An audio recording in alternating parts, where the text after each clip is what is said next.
清晨7點03分踏出彭特維德拉的住宿時，天色仍未亮，地面還留着昨夜的潮濕。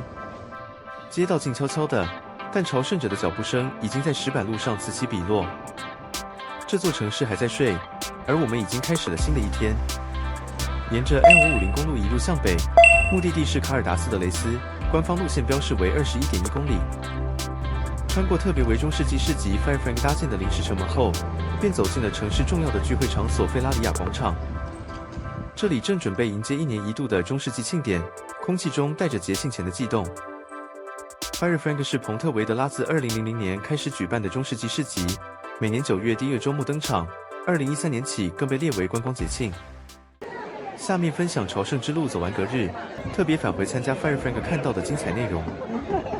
9月5日傍晚19點，騎馬的報信人穿越歷史中心，宣布第24屆 Firefrank 正式開始。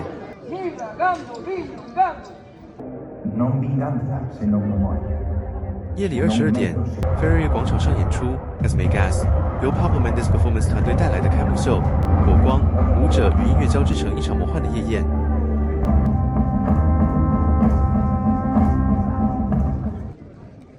隔天 ，Santa Maria 大道上滿是中世紀市集與傳統工藝展示，整座城市仿佛穿越回數百年前。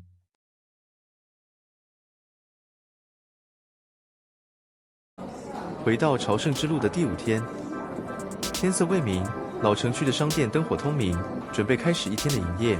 沿着出城的路線，我慢慢欣賞這座城市的古老街景、狹窄的巷弄、石塊鋪成的地板、石造房屋，每一步都踩在歷史上。途經建於1872年的 Fandos Funos 噴泉。再往前走，跨過 Ponte do Burgo 這座建於12世紀的中世紀橋梁。想象腳下的石頭曾承載過無數朝聖者，心裡不禁升起一股敬意。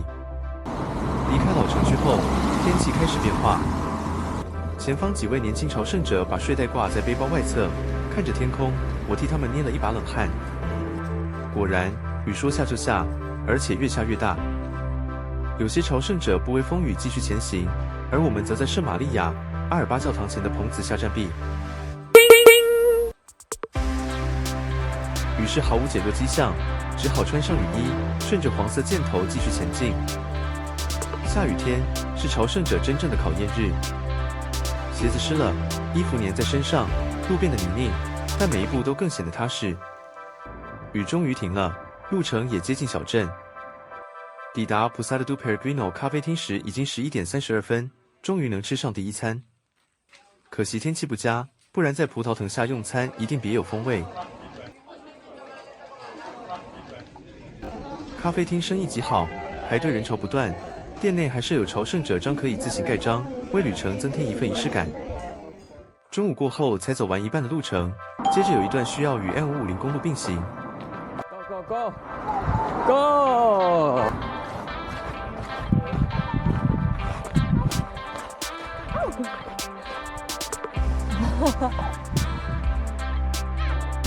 13點30分，我們在一座公車亭坐下休息，把早上買的大麵包切開，簡單吃個午餐。這樣的樸實，卻是朝聖之路最真實的滋味。途中經過建於1880年的 Fan 1882 Peregrinos 鑄鐵噴泉，4根水管靜靜流着清水，仿佛在迎接每一位疲憊的旅人。走到聖瑪利亞達斯卡爾達斯德雷斯教堂時，便知道市區不遠了。這座教堂建於12世紀，可惜沒有開放參觀。為了舒緩連日徒步與庇護所生活的疲憊，特別預訂了 Private Garden Called Service 1廳2房2衛，還有廚房與洗衣機的民宿。相較前幾日的庇護所，今天的民宿簡直就是天堂。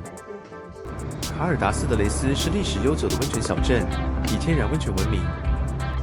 放好行李後，立刻前往附近的 Lavadero Público 公共溫泉池泡腳，溫熱的泉水讓疲憊瞬間消散。